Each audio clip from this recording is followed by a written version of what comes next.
We started this class with the idea that every time I try to pass Mauricio's guard, I have like the most difficult time. And he does the simplest thing and it's effective.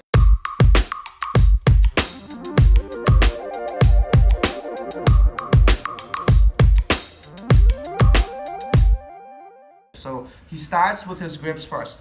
Now, he's got deep inside my collar, he's got my above my elbow here on the tricep. And at this point, like anybody smart, they're probably not gonna try to stand up, you know, but I'm gonna stand up for the sake of the example here.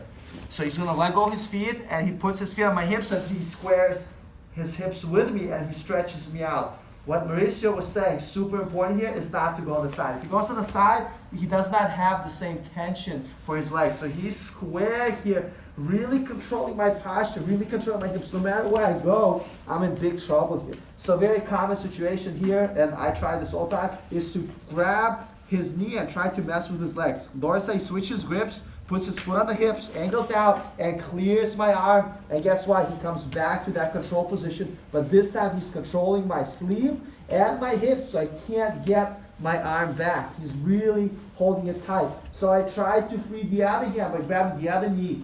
Look, he pushes up on my bicep, stretches me out, noticing that my posture is broken because he's pulling with his left hand, and I'm leaning forward. He's going to let me fall into the triangle. 1, 2.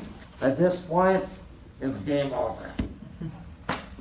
If you're not sure how to do the triangle, it's will help you guys on the visual basis, but for now, just get the whole sequence here.